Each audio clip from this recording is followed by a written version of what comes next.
جو ہر زنجیر پر 70,000 فرشتے ہوں گے جو جہنم کو کھینچ رہے ہوں گے، اور وہ فرشتے جہنم کو زنجیروں میں جکڑ کر میدان حشر میں لائیں گے۔ جہنم چنگاڑ رہی ہوگی۔ اس سے معلوم ہوتا ہے کہ جہنم بہت بڑی ہے، اتنی بڑی ہے کہ اس کو محشر میں لانے کے لیے 4,90,00,000,000 فرشتے مقرر ہوں گے۔ اور قرآن مجید اور احادیث نبویہ میں جہنم کے دیکھنے اور بولنے کا بھی ذکر ملتا ہے، چنانچہ ارشاد ربانی ہے، جب وہ جہنم ان کفار کو دور سے دیکھے گی تو وہ غصے سے چیخنا، چلانا اور دھاڑنا اس کا سنیں گے۔ حضرت ابو ہریرہ سے روایت ہے کہ نبی کریم صلی اللہ علیہ وآلہ وسلم نے ارشاد فرمایا، جنت اور جہنم نے آپس میں بحث اور تکرار کی۔ جہنم نے کہا کہ میرے اندر متکبر اور جابر لوگ ہوں گے۔ جنت نے کہا مجھ میں تو ضعیف، گرے پڑے اور عاجز لوگ ہی آئیں گے۔ تب اللہ تعالیٰ نے جنت سے فرمایا، تو میری رحمت ہے، میں اپنے بندوں سے جس پر چاہوں گا تیرے ذریعہ رحمت کروں گا، اور جہنم سے کہا تو میرا عذاب ہے، اپنے بندوں میں سے جسے چاہوں گا تیرے ذریعے عذاب کروں گا اور تم بھر جاؤ گی۔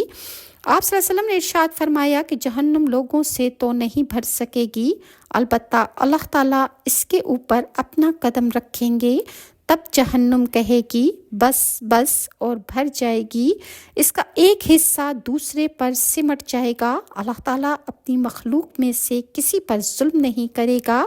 جہاں تک تعلق ہے جنت کا، تو اس کے لیے اللہ تعالیٰ اور مخلوق پیدا کرے گا۔ حضرت ابو ہریرہ سے ہی روایت ہے کہ نبی کریم صلی اللہ علیہ وآلہ وسلم نے فرمایا، جہنم نے اپنے رب سے شکایت کی کہ اے میرے رب، گرمی کی وجہ سے میرا ایک حصہ میرے دوسرے حصے کو کھا رہا ہے، تو اللہ تعالیٰ نے اسے سال میں 2 مرتبہ سانس لینے کی اجازت دے دی۔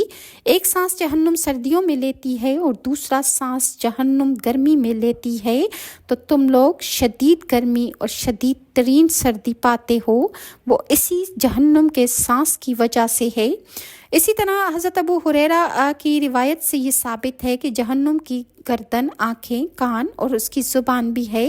حضرت ابو ہریرہ فرماتے ہیں کہ رسول اللہ صلی اللہ علیہ وسلم نے ارشاد فرمایا کہ قیامت کے دن جہنم سے ایک گردن نکلے گی، اس کی 2 آنکھیں ہوں گی اور جس سے وہ دیکھے گی، 2 کان ہوں گے جس سے وہ سنے گی، اور ایک زبان ہوگی کہ جس سے وہ بولے گی۔ وہ کہے گی میں 3 آدمیوں کو عذاب دینے کے لیے مسلط کی گئی ہوں، اللہ کے مقابلے میں سرکشی کرنے والا اور اس سے دشمنی